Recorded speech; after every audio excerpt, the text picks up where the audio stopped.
একটু স্লো, মাথাটা উঁচা করুন না। গত 14 আগস্ট 2025 তারিখ ভোর আনুমানিক 5:28 সময় রাজধানী ঢাকার বনানীতে 360 শিশা লাউঞ্জ নামক প্রতিষ্ঠানে একটি যুবককে ছুরিকাঘাতে হত্যা করা হয়।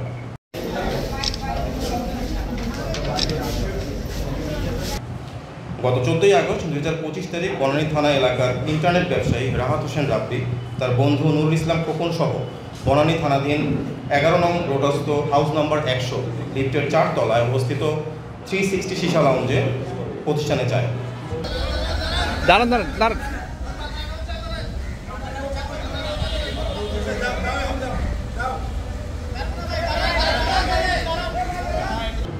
গত 14 আগস্ট 2025 তারিখ আনুমানিক ভোর 5:28 সময় উক্ত ভবনের 4র্থ তলা থেকে সিঁড়ি দিয়ে নেমে দ্বিতীয় তলায় আসার সময় আসামি মুন্না এবং মাসুদুর রহমান হামজা ভিকটিম রাহাত হোসেন রাব্বির পথরোধ করে দাঁড়ায়।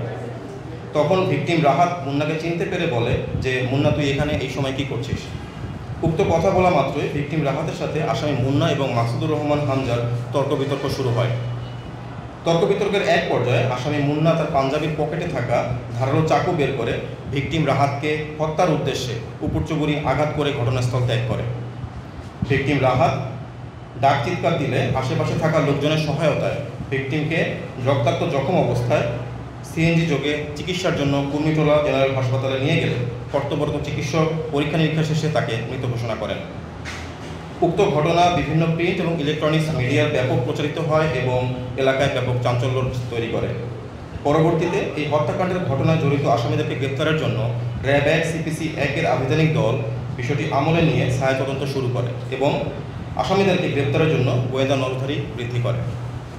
ঘটনাস্থল এবং আশেপাশের সিসিটিভি ফুটেজ দেখে যা সংগ্রহপূর্বক বিশ্লেষণ করে আসামি শনাক্ত করতে সক্ষম হয়। পরবর্তীতে উল্লেখিত ঘটনায় রাহাতের বাবা রবিউল আউয়াল বাদী হয়ে বনানী থানায় একটি হত্যা মামলা দায়ের করেন। এর ধারাবাহিকতায় 15 আগস্ট 2025 তারিখ র্যাব 1 CPC 1-এর আভিযানিক দল বিশ্বস্ত সোর্স ও তথ্য প্রযুক্তির সহায়তায় জানতে পারে যে আসামি মাসুদুর রহমান হামজা বর্তমানে কুমিল্লা জেলার বরুড়া থানা এলাকায় আত্মগোপনে আছেন। তৎক্ষণাৎ বিষয়টি র্যাব 11 কুমিল্লা ক্যাম্পকে অবহিত করা হয়। উক্ত সংবাদের ভিত্তিতে র্যাব 1 উত্তরা, ঢাকা এবং র্যাব 11 কুমিল্লা ক্যাম্পের যৌথ আভিযানিক দল সঙ্গীয় ফোর্স এবং অফিসারের সহায়তায় কুমিল্লা জেলার বরুড়া থানাধীন গামুড়া এলাকায় বিশেষ অভিযান পরিচালনা করে এবং আসামি হামজাকে গ্রেপ্তার করতে সক্ষম হয়।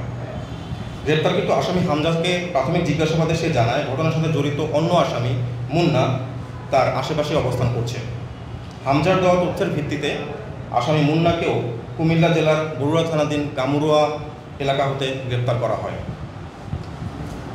উল্লেখ্য যে বর্ণিত হত্যা মামলা রুজু হওয়ার পর অতি দ্রুততার সাথে উক্ত ঘটনার সাথে প্রত্যক্ষভাবে জড়িত আসামি মুন্না এবং হামজাকে গ্রেপ্তার করতে সক্ষম হয় র্যাপিড অ্যাকশন ব্যাটালিয়ন র্যাব 1।